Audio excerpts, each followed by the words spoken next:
Awesome. Good afternoon. All right. I think I got I think I got all my stuff rolling. Um Hi there. Happy Thursday if you are watching me live.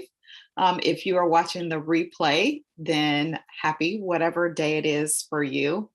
It is a great day to prioritize you. And for those of you who are new to me or don't know much about me, I am Trisetta Nell Washington, life balance coach and productivity consultant. I partner with women leaders, executives, and entrepreneurs to help them have it all without sacrificing the things that matter most. And I do that using a process or something that I call balanced ambition, because I believe that you don't have to choose between success in work or success in career and success in life. You can have both. It's not a either or, it is a both and. And I love helping women to achieve that. And today, we're going to be talking about avoiding burnout and overwhelm, because this is something that many women, men too, but many women today are dealing with all the various things that are going on. But before I dive into how to avoid burnout and overwhelm, I would love to know where you are tuning in from. If you are watching me live, please let's say hello. Let me know where you are watching from.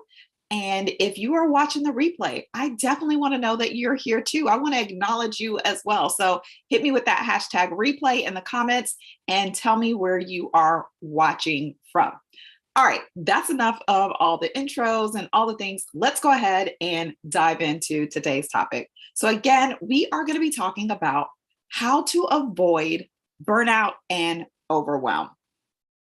One of the number one keys to avoiding burnout is to first recognize when the symptoms are starting to show up, or what the symptoms are, what to look for if you think in order for you to kind of avoid it in the first place. If you don't know what the symptoms are or what the signs are, then it's going to be difficult for you to recognize when you are on the verge of burnout. And listen, burnout can be fatal. People have heart attacks and strokes and check out of here because of the stress and strain of overwhelm.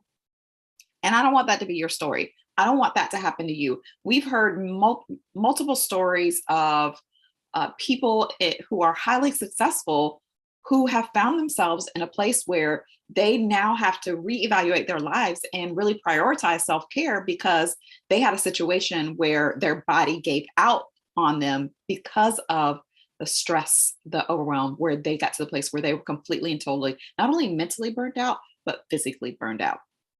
And like I said, I don't want that to be your story. So let's first get into what are some of the symptoms, or what are some of the signs that you might be on the verge of a burnout.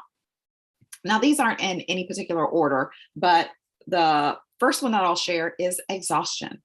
And I'm not talking about, oh, I'm just tired today. No, I'm talking about you've gotten a full 6, 7, 8, 9 hours of sleep, whatever amount of sleep it is that you need, and you still wake up feeling exhausted. Like you don't even want to get out of bed, or you get up and you start going about your day, and an hour, a few hours later, you feel like you've got to go back to bed and you could sleep for hours on end.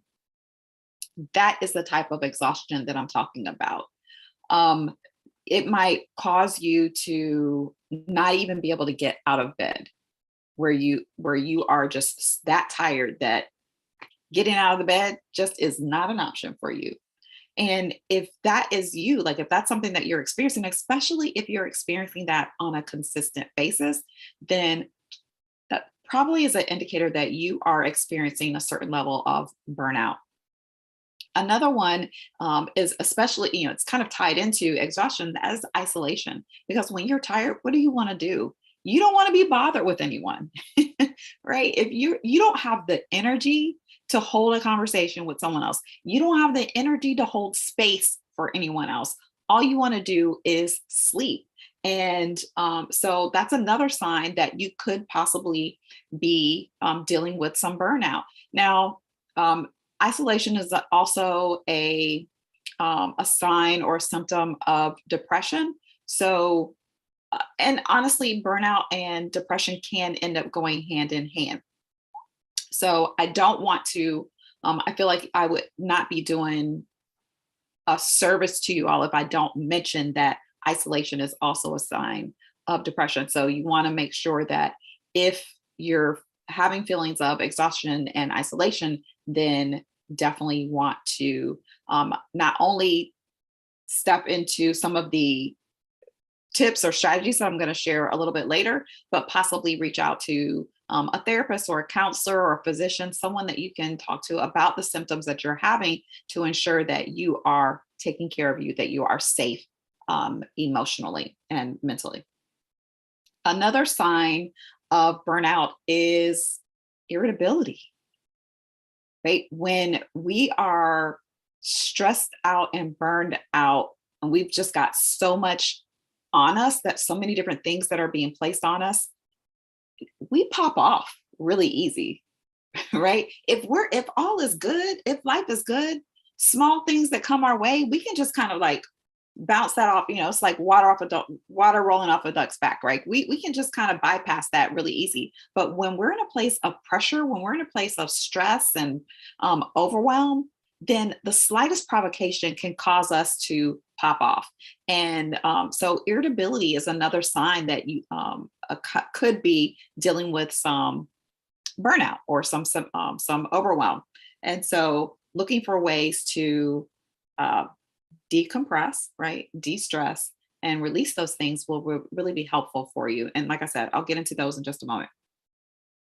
Obviously, overwhelm. If you are feeling like you're paralyzed because you've just got so much coming at you, where you're getting hit with wave after wave after wave after wave of bad news or various situations, different things coming up that are causing you to just freeze, where you're just like, I can't take another thing.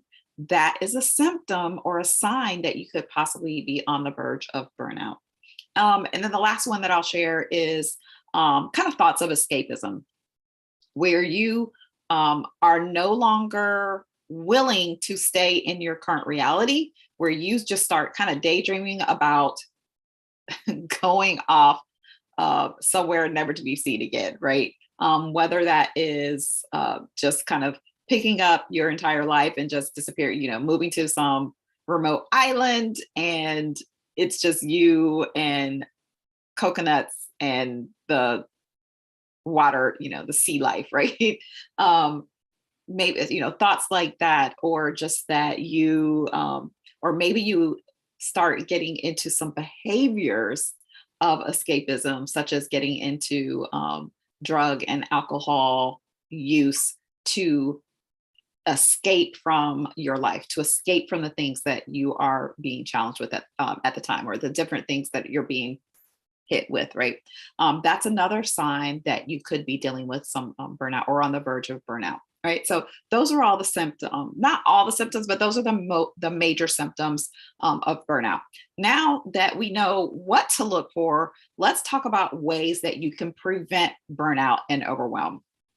And again, these aren't in any particular order. These are just kind of in the order that I thought of them and wrote them down in my notes here. Okay.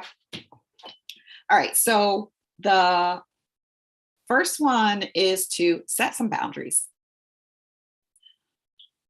A lot of times we get in a space where we're overwhelmed because we don't have any boundaries. We don't know when to say no.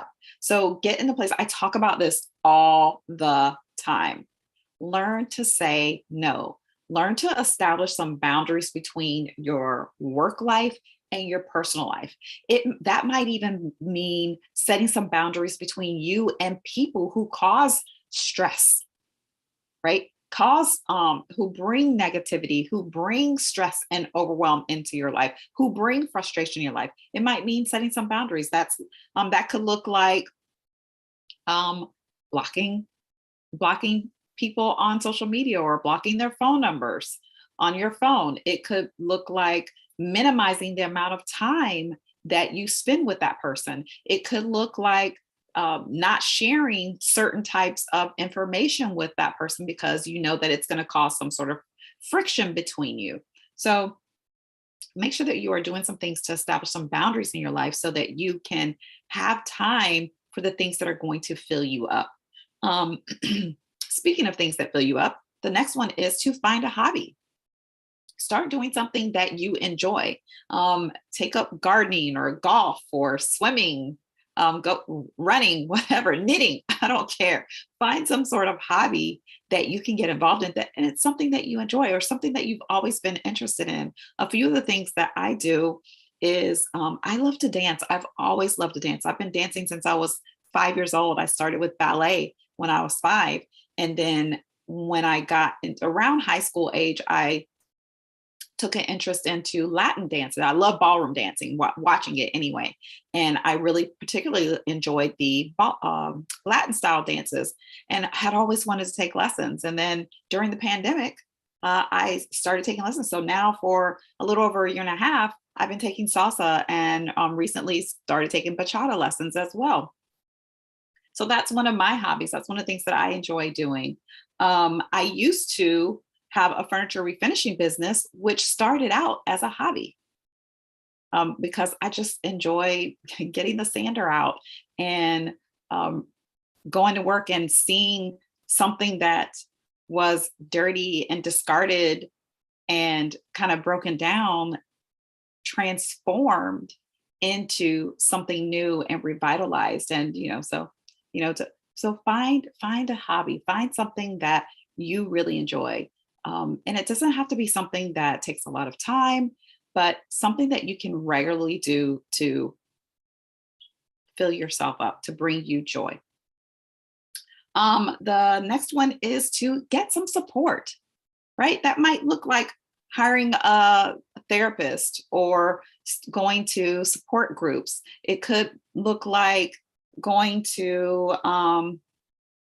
hanging out with friends, right? Having a regular girlfriend meetup or dude meetup, whatever. I don't know, bro meetup. I don't know what y'all call each other these days. But yeah, so find your people, the people that you enjoy spending time with, the people you're closest with, and have regular times to spend with them. Another thing that I started doing during the pandemic is my bestie and I we were craving to get outside and do some things and human interaction. And so we started going out to dinner once a month to a local restaurant that had live music where we could go and eat and listen to music and dance, or if we wanted to dance and just have a good time. And we set it as a date on our calendar. That was something we looked forward to on a regular basis. And not only the actual act of being there together, but looking for, trying to decide where those places were that we were going to go. Those were that anticipation also brought some joy. So get the support you need in order to decompress and let go of the stress, let go of the overwhelm, right? Another thing that you can do to prevent burnout is to release perfectionism. Yep, release perfectionism. A lot of times we feel like everything has to be perfect. That email has to be perfect. We have to have the exact perfect words with the exact punctuation, or that report has to be pristine. Or for my business owners, we've got to have that landing page has to be absolutely perfect, or that workbook or that masterclass or that webinar or that slide deck, whatever. It has to be perfect before we can actually put it out there in the world. And that can actually bring a lot of stress on you. Now, what I'm not saying here is don't strive for excellence. That's not what I'm saying. Yes, be excellent in what you do, but don't allow yourself to get paralyzed in perfectionism. Because it will never be perfect. There will always be a mistake. I don't care how many times you check it. I don't care how many other people you have check it. When you put anything out in the world, there will be a mistake. somewhere. I will never forget when I published my first book, and I had gone through several cycles of editing, and I finally, submitted to Amazon, ordered my copies, and I got them and was flipping through. And the very first thing I noticed was a mistake. Very first thing I noticed when I opened the book. Now, I could have been devastated and be like, I'm not good. And just trashed all the books that I ordered because because they weren't perfect. But no, I didn't do that. I was like, okay, I see the mistake. I'll fix it on the next printing. And I went ahead and sold the copies of the book that I had. Right? It doesn't have to be perfect. Yes, strive for excellence, but release the perfectionism, because all that's going to do is stress you out, and it can create that overwhelm that we want to avoid. All right. The next one is to take some breaks. I am all about breaks. I talk about the power of the pause all the time, right? If you could embrace breaks, if you can embrace breaks, right? When a lot of us, we work through our lunch, we sit at our desk and we're scarfing down food while we're just working. That's not healthy. Our brains have two different modes. We have our focus mode and we have our diffused mode. And when we are in focus mode, that is when we're gathering information or we're working on something in particular. And eventually, it's called the ultradian cycle. Our brains kind of work in these 90-minute cycles where we can focus for up to about 90 minutes. And then our brains need a break to process. And when you step away from that focus, and then what you're doing is you're allowing the diffused mode of your brain to come into play. And that is where we process. It is during the time periods of rest that our brain gets to process the information that it has been fed. So if you think about, if you've ever been to a workshop or a conference or anything like that, and you've just got all this information coming at you, and you're all of a sudden, you're like, oh my gosh, information overload, and you can't possibly cram another thing in your brain. That's what's happening, is because your focused brain has had enough, and you need to shift into that diffused mode so that it can actually process all the information that it's received in order for you to receive more. Otherwise, it just goes in one ear and out the other. So by taking a break, you're allowing yourself to step into your brain to shift into that diffused mode and process all the information it received. It gives it a chance to rest. It gives your brain a chance to recharge so that you can then go back into your work much more focused again, right? So make sure you are taking breaks. I'm not saying that you got to go take a 3-hour break. It could be as little as 5 to 10 minutes. If you've been going at it for a while, if you've been focused for more, 90 minutes or more, then I definitely recommend a longer break. But make sure you are leveraging breaks so that you can rest and recharge and go back to your work and be productive and not be so stressed out and overwhelmed. All right. Another way that you can avoid burnout and overwhelm is to delegate, right? Bring someone else into the mix to help you take care of all the things on your to-do lists. And I'm pluralizing that because I know that if you're watching me, you probably have more than one to-do list. You probably have a personal to-do list. You have a work to-do list. You have, maybe if you have kids, you might have a thing for a household to-do list. You might have a thing for your kids, right? We have all kinds of different lists. We have all these different to-do lists. And if you have a to-do list or multiple to-do lists that are a mile long, you can't do all of that yourself. No one can do everything themselves. We need help. We need assistance, right? And so look for opportunities to delegate. Look for opportunities to delegate things on your to-do list. Take a look and see what are the things that that maybe are urgent or that don't necessarily need to be done by you, but they need to get done. And think about, who do you have in your office environment or your work environment, or who do you have in your personal life that could take on some of those responsibilities to help free you up so that you're not in a place of stress, strain, and overwhelm. And I won't get into it today because I don't have a whole lot of time left, but there are 6 different types of tasks that I encourage you to look to delegate. And matter of fact, I'm pretty sure I did a live stream about this, but I think I did inside my private Facebook community. So I'll come back and do one publicly where I talk about the 6 different tasks for you to delegate, because I think that will be really helpful if you can find ways to you can identify. It's easier for you to identify things that you can get off your plate, as well as some different strategies that you can use to delegate. All right. And then the last one that I'll share with you is to create a self-care routine. Come up with some sort of routine that you can do regularly. And I would really encourage you to find something that you could do every day just simply for yourself. Find something every day that you can do that's going to fill you up.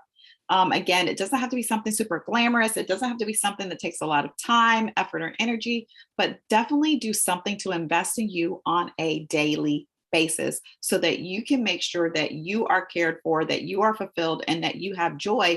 And when you do that, that enables you to help avoid getting to that place where you're feeling overwhelmed, and that place where you could that leads you to burnout. And shameless plug here, I'm hosting a workshop. Matter of fact, I just did a workshop on Tuesday called Return to You. And I had several people on my email list reach out to me, asking me if I was going to do it again because they weren't able to participate in the one that I was holding. Then they had other obligations. I'm hosting round 2. I'm doing an encore of Return to You this coming Tuesday, the 21st. Yeah, Tuesday, the 21st at 7:30 p.m. Eastern Standard Time. You can get all the information and sign up for that at tresettaanel.com/return to you. And I'll come back and drop that in the comments so that you can grab that link. But it's a 2-hour workshop where I walk you through the 5 steps to start a self-care routine that you will stick with. Because it doesn't matter if you come up with a plan, if you come up with a routine and then it's so complex and so overwhelming that you won't actually carry it out, then you're just going to, it defeats the purpose of creating it if it's just going to overwhelm you, right? The whole purpose in having a self-care routine is to get rid of overwhelm, to help you feel better, to not be stressed out, burned out, and all of those things, right? It's so that you can feel better, so that you can have joy. So anyway, again, I invite you to join me for Return to You. It's $67 to attend the workshop live. That includes your workbook as well as the replay. If you are interested in the workshop but know that you can't attend live, I definitely encourage you to go ahead and sign up before the workshop so that you can get in on the $67 price for the replay. Otherwise, after that, when I publish the workshop, the teaching content for as a digital course, then the price is going to be $147. So definitely lock in that $67 price now, even if you can't attend live, so you can get access to the replay for that reduced rate. So that is all that I have for you today. Let me just see. Does anybody have any questions? I've got like 5 minutes. So if you have any questions, feel free to drop those in the chat. I'm just going to check and see. I can't see the comments. Let's see. All right. All right, I don't see any comments. Let me check here because I got my camera. I got my phone going up there. I got with Facebook, and then I've got LinkedIn and YouTube down here. All right. I don't see any questions, so I'm going to go ahead and pop off. But thank you so much for joining me, and I hope you have a productive day. And I will see you all right back here again next week, Tuesday. I got to come up with a name for this because I'm doing these live streams on Tuesdays and Thursdays. I need a name. Help me name this series because I don't want to just be like, see you back here live. I want to give something. I want to give it a name. So if you could think of it, matter of fact, I'll probably do a couple of posts somewhere to ask you all to help me name my live stream series. So anyway, I'll see you back here Tuesday for the 21st at 12:30 p.m. Eastern Standard Time for another soon to be named live stream series. All right. Have a great afternoon. Bye for now.